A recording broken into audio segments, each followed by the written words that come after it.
Hello dear students, कल आपका exam है और मुझे आशा ही नहीं पूरा भरोसा है कि आप लोग अच्छे से अपने एग्ज़ाम की प्रिपरेशन में लगे हुए हो जी जान से। आई होप कल का आपका एग्ज़ाम बहुत अच्छा रहेगा।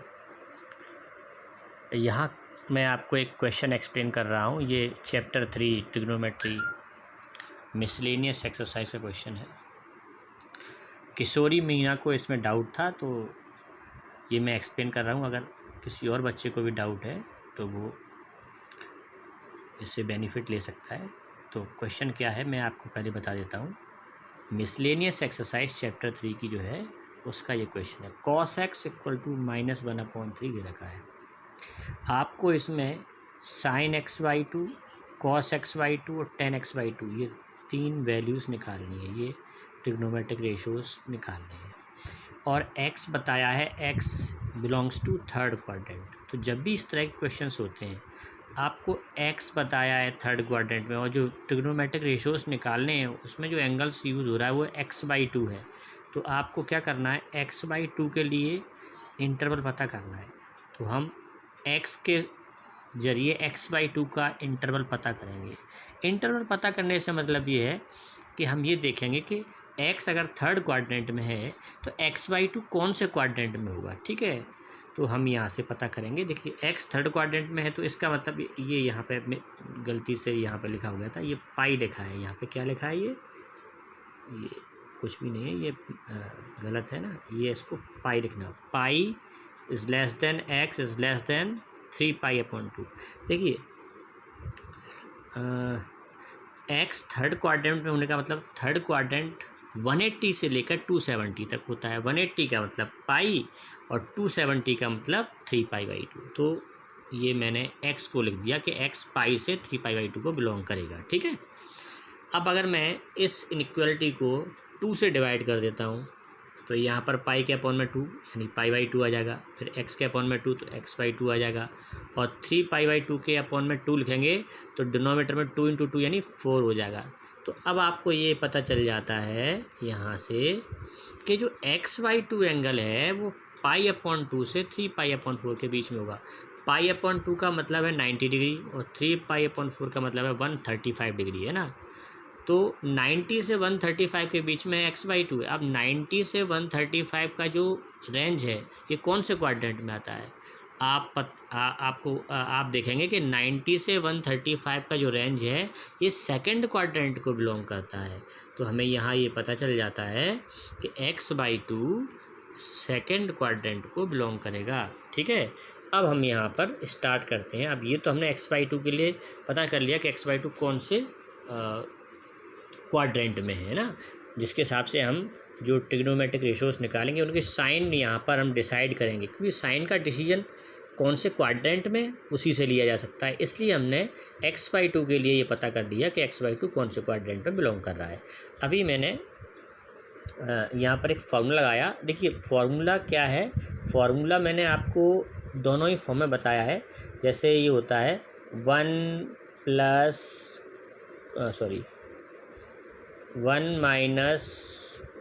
cos 2θ इक्वल टू होता है 2 sin स्क्वायर थीटा।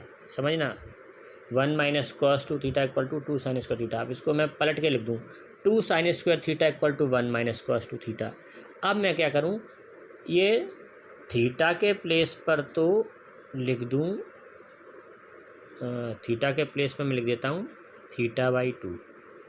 तो 2θ के प्लेस पर क्या आ जाएगा, 2θ के प्लेस पर थीटा आ जाएगा। बात समझ में आ रही है। अगर मैं थीटा को θ/2 से रिप्लेस करता हूँ तो 2θ थीटा में कन्वर्ट हो जाएगा, है ना। हाफ एंगल के लिए आ जाएगा। तो हाफ एंगल के लिए बताए हैं आपको, तो है फार्मूला वही है। अब इस फार्मूले को मैं ऐसे लिखूँगा 1 - cos थीटा, यहाँ पर आ जाएगा theta. 1 - cos theta equal to 2 sin square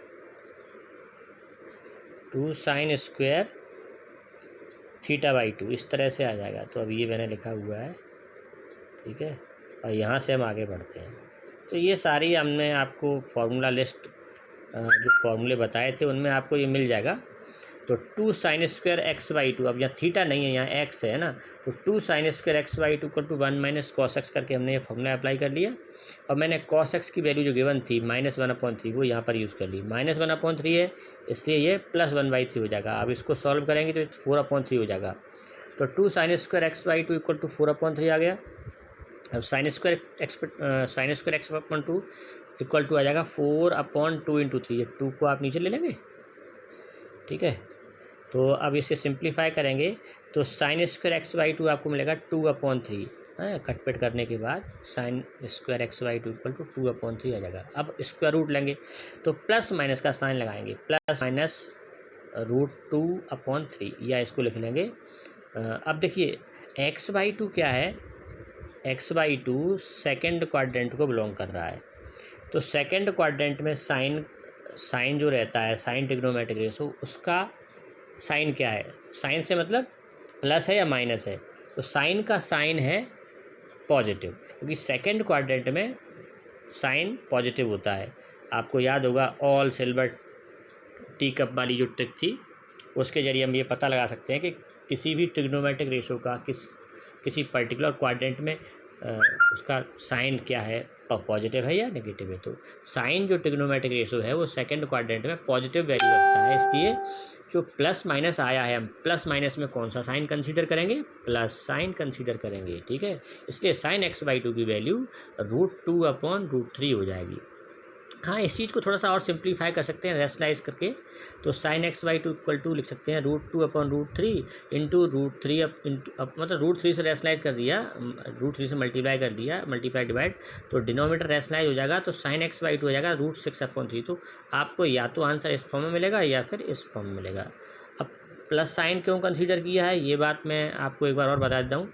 जब हमने यहाँ पर स्क्वायर रूट लिया था तो +-√2/3 आएगा, तो फिर बाद में हम √2 और √3 को हम सेपरेट कर लेते हैं। न्यूमरेटर में √2 लिख दिया, डिनोमिनेटर में √3 लिख दिया, लेकिन प्लस साइन यहाँ क्यों लिया है, क्योंकि x/2 जो एंगल है वो सेकंड क्वाड्रेंट में है, और सेकंड क्वाड्रेंट में साइन पॉजिटिव साइन का होता है ना, साइन जो ट्रिग्नोमेट्रिक रेशो है उसका साइन पॉजिटिव होता है, ठीक है। तो साइन x/2 √2/√3 हो जाएगा या √6/3। अब इसके बाद हमने क्या किया, हमें पता है ये identity sine square theta plus cos square theta equal to 1, तो यहाँ अप्लाई की, और साइन x/2 जो हमने अभी निकाला है √2/√3 ये हमने यहाँ पे लिख दिया।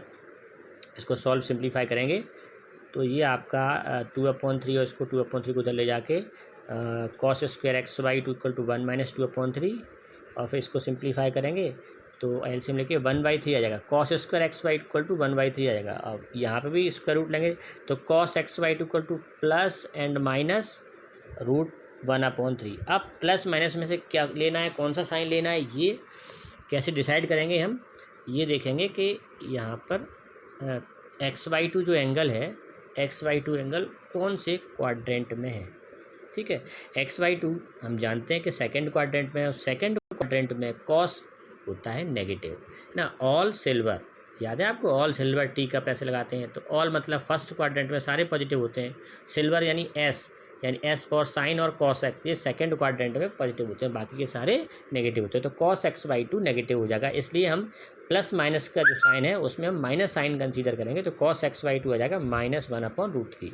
तो कॉस x/2, अब इसको यहाँ थोड़ा सा और रेशनलाइज करेंगे तो -√3/3 आ जाएगा। इसके बाद हम यहाँ पे अप्लाई करेंगे, यहाँ पे हम अप्लाई कर लेंगे tan x/2 equal to sine x/2 upon cos x/2। अब sign x/2 cos x/2 already निकाल चुके हैं, वो वैल्यूज़ यहाँ पर लिख देंगे, सिंप्लीफाई करेंगे, है ना। तो सिंप्लीफाई करने के बाद ये √3 से √3 कट जाएगा, बचेगा -√2, तो tan x/2 आ जाएगा आपका -√2, ठीक है। ये न्यूमरेटर में भी फ्रैक्शन है और डिनोमिनेटर में फ्रैक्शन है, फ्रैक्शन अपॉन फ्रैक्शन, तो डिनोमिनेटर वाली फ्रैक्शन का रेसिप्रोकल हो जाता है, तो -√3/1 आएगा, √3 से √3 कैंसिल हो जाएगा और -√2 बचेगा, तो tan x/2 -√2 हो जाएगा। और वैसे भी हम जानते हैं कि tan x/2 -√2 क्यों आया, क्योंकि x/2 क्या है सेकंड क्वाड्रेंट में, और सेकंड क्वाड्रेंट में ओनली साइन और कॉसेक पॉजिटिव होते हैं, बाकी के सारे ट्रिग्नोमेट्रिक रेशो नेगेटिव होते हैं, इसलिए cos x/2 और tan x/2 दोनों नेगेटिव वैल्यू के साथ में आएंगे। तो इस तरह से हम इस तरह के क्वेश्चन अटैम्प्ट कर सकते हैं। आई होप आप लोगों को ये समझ में आ गया होगा। कल का आपका एग्ज़ाम अच्छा रहे, बेस्ट ऑफ लक।